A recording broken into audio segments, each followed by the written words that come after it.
¿En qué piensas cuando oyes el término tie-dye?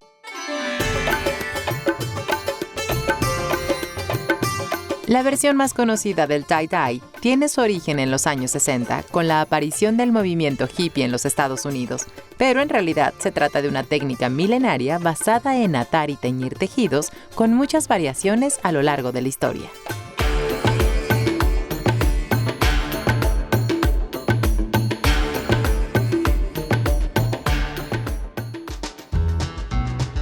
El tie-dye es un término inglés que significa literalmente atar y teñir, pero la técnica puede encontrarse en varios lugares del mundo.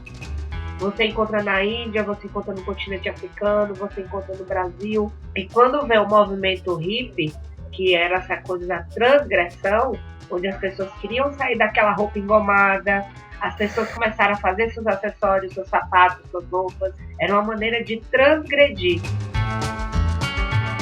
Durante esta época, incluso Don Priest, publicista de la marca de tintas Street Dye, vio la oportunidad de entrar en la moda psicodélica, patrocinando a varios artistas que crearon llamativas piezas que se vendieron durante el Festival de Woodstock en 1969.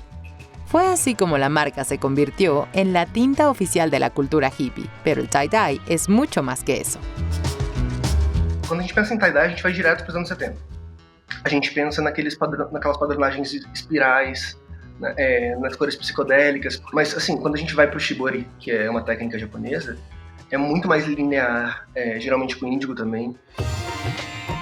Quando a gente vai para os bandani, que é uma técnica indiana, também são cores muito mais chapadas, com padronagens muito mais geométricas.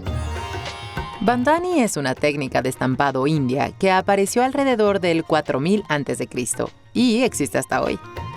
Es un proceso artesanal muy complejo. Utiliza hilos, piedras y semillas para ayudar en la creación de patrones geométricos. Estos estampados y sus colores tienen diferentes significados y reflejan las creencias y cultura de un determinado pueblo. El rojo, por ejemplo, es un color muy utilizado en celebraciones como bodas o eventos religiosos.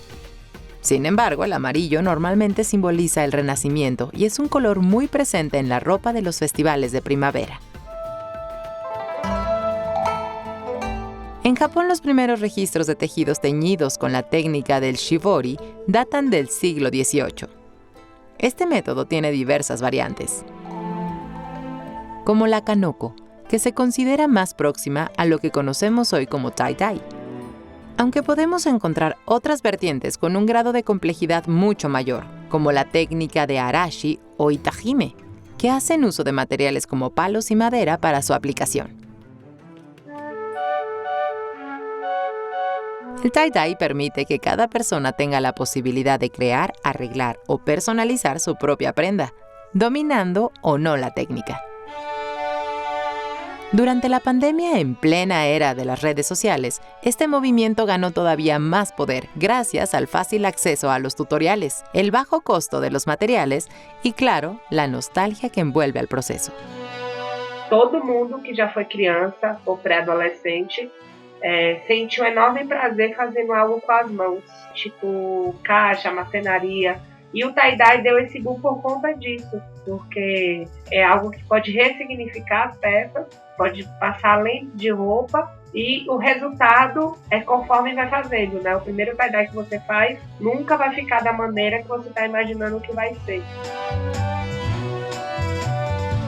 Tal fue la popularidad del tie-dye que ha hecho que ampliase el número de marcas que quieren sumarse a esta moda.